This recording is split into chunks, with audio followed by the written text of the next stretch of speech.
Hello friends welcome to our channel best gynaecologist Faisalabad. Friends, आज हम आपके लिए लेकर आए हैं बहुत ही interesting video infertility in females, यानी कि जो औरतों में बांझपन है उसकी क्या वजह होती है। फ्रेंड्स, बांझपन हम कब लेबल करते हैं? जब कोई एक जोड़ा दोनों इकट्ठे रहते हैं और वो मुबाशरत टाइम से करते रहते हैं, यानी कि हफ्ते में 2 दफ़ा लाजमी करते हैं और 1 साल तक वो इकट्ठे रहते हैं और कोई माने हमल चीज़ जैसे कोई कंट्रासेप्शन वगैरह यूज़ नहीं करते और फिर भी उनके बच्चा पैदा नहीं होता, तो हम इसको लेबल करते हैं कि ये फीमेल या मेल दोनों में ये इनफर्टिलिटी है, यानी कि ये इनफर्टाइल कपल है।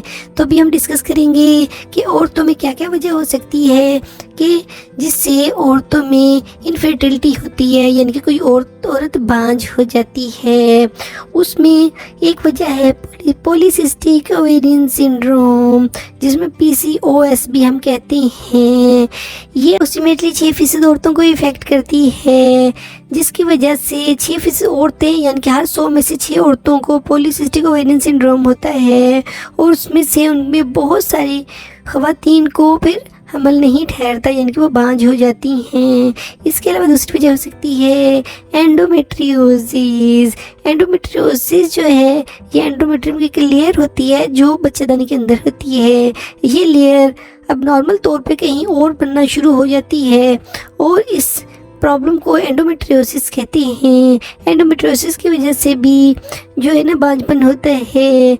इसके अलावा बाकी ट्यूबल ब्लॉकेज एक वजह हो सकती है, यानी कि जो फ्लोपियन ट्यूब्स हैं, फ्लोपियन ट्यूब्स क्या होते हैं, ये ओवरीज से लेके बच्चादानी तक 2 ट्यूब्स होती हैं और हर ओवरी से एक ट्यूब बच्चादानी में आ रही होती है और इसमें अगर ब्लॉकेज हो जाए तो फिर हम इसको कहते हैं कि ये फ्लोपियन ट्यूब की ब्लॉकेज है और इसकी वजह से भी हमल नहीं ठहरता।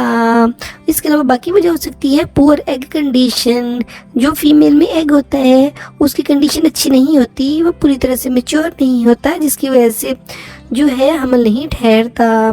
फिर इसके अलावा और वजह हो सकती है ओवुलेशन प्रॉब्लम। अगर किसी की ओवुलेशन जो है वो प्रॉपर नहीं हो रही, अगर किसी के साइकिल्स डिस्टर्ब हैं और उसके मेंसेस सही टाइम से नहीं आते, आगे पीछे आते हैं और उसकी रूटीन ठीक नहीं है, यानी कि उसकी ओवुलेशन जो है वो प्रॉपर नहीं होती, तो उसकी वजह से भी औरतों में हमल नहीं ठहरता।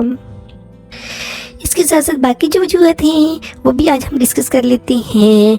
इसके अलावा स्ट्रक्चरल प्रॉब्लम हो सकती है, यानी कि जो बच्चादानी की शेप है वो ठीक नहीं होती, बच्चादानी की शेप ख़राब होती है या बच्चादानी बाइफिट होती है, यानी कि जैसे सेंटर में से कटी हुई हो और 2 बच्चादानी हो, इस तरह की शेप होती है या टेढ़ी होती है बच्चादानी। इसके अलावा इन्फेक्शंस हो सकती हैं। बहुत सारी औरतों में जो है सेक्सुअली ट्रांसमिटेड डिजीज़ की वजह से प्रॉब्लम होती हैं या वैसे ही इन्फेक्शन हो जाती है, PIDs हुई रहती हैं, उन औरतों में भी हमल नहीं ठहरता। उसका साइन होता है कि उन औरतों में जो वजाइनल डिस्चार्ज होता है, जो उनके वजाइना है उसमें से कुछ ना कुछ रिश्ता रहता है, टपकता रहता है, सफ़ेद कलर की रतूबत निकलती है, उसमें से स्मेल आती है। इसका मतलब होता है कि उनको कोई इन्फेक्शन चल रही है। और इसके साथ साथ हो सकता है कि failure of an egg to mature properly. जो एग है वो प्रॉपरली मैच्योर नहीं हुआ होता।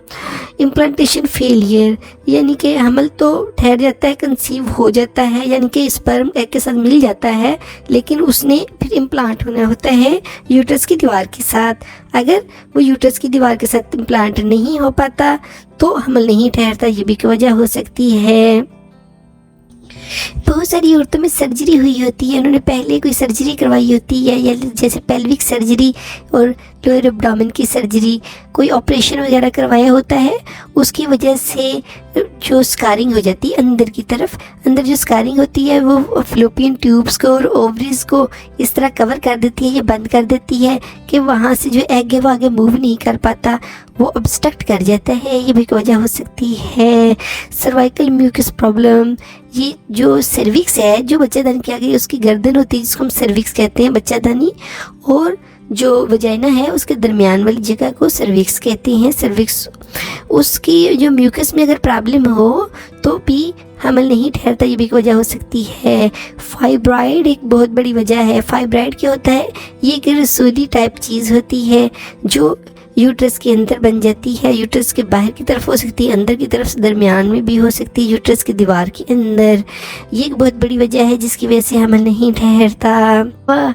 स्टेरिलाइजेशन, अगर किसी औरत की स्टेरिलाइजेशन हो चुकी है, जैसे कि श्वाओं की वजह से उसकी ओवरीज जो है ना इफेक्ट हो गई हैं, या फिर कि उसने कीमोथेरेपी कभी करवाई है, जिसे हम कहते हैं कि कैंसर का कोर्स वगैरह करवाया होता है उसकी वजह से, या कोई ऐसी मेडिसिन ले ली है जिसकी वजह से उसकी ओवरीज टोटली डैमेज हो गई हैं, या उसको कोई शुआएं लगी हैं, रेडिएशन लग गई हैं जिसकी वजह से उसकी ओवरीज डैमेज हो गई हैं, या ओवरीज कभी निकालनी पड़ गई, उसकी ऐसा प्रॉब्लम हुआ, कोई ऑपरेट हुआ कि ओवरीज निकाल दी गई, उसकी वजह से वो स्टेराइल हो गई और बांझ हो जाती है। इसके अलावा वजह है मेडिसिन एंड ड्रग्स। बहुत सारी ऐसी मेडिसिन हैं जिसकी वजह से जो औरतें बांझपन का शिकार होती हैं। उसमें कुछ रिवर्सिबल होती हैं, कुछ इरिवर्सिबल। जो रिवर्सिबल मेडिसिन के इफ़ेक्ट होता है, उसको मेडिसिन को अगर हम छोड़ देते हैं या उस ड्रग्स को लेना छोड़ देते हैं तो दोबारा औरत बांझपन से फारिग हो जाती है, यानी कि उसकी बांझपन ख़त्म हो जाता है। और इसी तरह अगर कुछ मेडिसिन ऐसी होती हैं जो परमानेंट इफ़ेक्ट कर देती हैं ओवरीज को, उससे फिर कभी भी बच्चा पैदा करने की सलाहियत ख़त्म हो जाती है। वो उस तरह की मेडिसिन, ये आप कंप्लीट हिस्ट्री जब डॉक्टर को देते हैं वो आपको बताते हैं कि इसमें क्या चीज़ हो सकती है। फ्रेंड्स, जो हमारा टॉपिक है कि औरतों के अंदर जो बांझपन है उसके ऊपर ये हमने वजूहत डिस्कस की हैं। ये एक बहुत ही इम्पॉर्टेंट और बहुत बड़ा टॉपिक है, इसलिए हमने इसको स्टेजेस में किया है। इस वीडियो में हम सिर्फ इसकी काजेज़ को डिस्कस कर रहे हैं कि क्या क्या वजूहत हो सकती हैं जिसकी वजह से औरतों में बांझपन हो जाता है। काजेज़ के साथ साथ हम इसमें रिस्क फैक्टर भी डिस्कस कर लेते हैं कि कौन कौन से रिस्क फैक्टर हैं जिसकी वजह से बांझपन होता है। एक तो एज फैक्टर है। औरतों के अंदर जो उनके एग की जो क्वालिटी होती है और जो उसकी क्वांटिटी होती है वो उम्र के साथ वो कम होती रहती है। इसलिए जितनी ज़्यादा एज होती जाएगी उतना ही फर्टिलिटी जो है वो कम होती जाएगी, यानी कि बांझपन होने के चांसेस बढ़ते जाएंगे। इसके साथ रिस्क फैक्टर में आती है स्मोकिंग। स्मोकिंग जो है वो एक बहुत ही बुरी चीज़ है। अगर किसी फ्रेंड को स्मोकिंग की लत लगी हुई है उसे चाहिए फ़ौरन से इसको छोड़ दे, क्योंकि स्मोकिंग की वजह से जो सर्विक्स होती है, फ्लोपियन ट्यूब्स होती हैं, उसमें उसके प्रॉब्लम्स बढ़ जाते हैं, मिसकैरेजेस के प्रॉब्लम्स बढ़ जाते हैं, मिसकैरेज के चांसेस बढ़ जाते हैं और एक्टोपिक प्रेगनेंसी के चांसेस भी बढ़ जाते हैं। इसलिए स्मोकिंग को फ़िलहाल फ़ौरन छोड़ देना चाहिए अगर कोई फ्रेंड इसको कर रही है। जो है वो बहुत ही इम्पॉर्टेंट है इसमें देखना, क्योंकि अगर कोई ओवरवेट है या फिर बहुत ज़्यादा अंडरवेट है, दोनों चीज़ें ओवुलेशन को इफ़ेक्ट करती हैं। इसलिए आपको चाहिए कि अपने वेट को मेंटेन रखें। बहुत ज़्यादा पतली लड़कियां जो होती हैं, बहुत ही थिन लीन स्लिम सी होती हैं, उनमें भी प्रेगनेंसी के चांसेस बहुत कम होते हैं। और इसी तरह जो मोटी होती हैं, भारी भरकम लड़कियां होती हैं, जिनको मोटापा चढ़ा होता है, बहुत ज़्यादा चर्बी चढ़ी होती है, इस तरह की लड़कियों को भी हमल होने के चांसेस बहुत कम होते हैं। इसलिए अपने वज़न को हर तरह से मेंटेन करें। इसके साथ साथ होती है सेक्सुअल हिस्ट्री। बहुत सारी औरतें हमारे पास आती हैं, वो कहती हैं कि जो है हमल नहीं ठहर रहा, लेकिन बाद में पता चलता है कि उनके हस्बैंड जो है out of city even out of country रहते हैं और बहुत कम उनके पास आते हैं। तो ये सेक्सुअल हिस्ट्री भी बहुत इंपॉर्टेंट होती है कि वो कितना फ्रीक्वेंटली इंटरकोर्स कर रहे हैं। और इसके साथ साथ है कुछ लोग अल्कोहल का शिकार होते हैं या और नशावर चीज़ें ले रहे होते हैं। ये चीज़ें भी फर्टिलिटी को कम कर देती हैं। फ्रेंड्स, ये थी आज की हमारी वीडियो काजेज़ के ऊपर और इस फैक्ट के ऊपर कि क्यों बांझपन होता है औरतों में। होप आप लोगों को वीडियो पसंद आई होगी। अगर आपको वीडियो पसंद आई है तो आप इसको जल्दी से लाइक कर दें और इसको शेयर करें उन सब फ्रेंड्स के साथ जिनको इस वीडियो की ज़रूरत है और जो इस प्रॉब्लम को सफ़र कर रही हैं।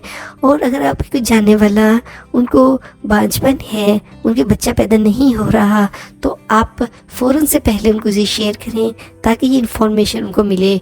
और नेक्स्ट वीडियो का भी इंतज़ार करें जिसमें हम ट्रीटमेंट डिस्कस करेंगे। और हमारे चैनल को जल्दी से सब्सक्राइब कर लें ताकि आपको इस तरह की अच्छी अच्छी वीडियोज़ मिलती रहें। बहुत बहुत शुक्रिया।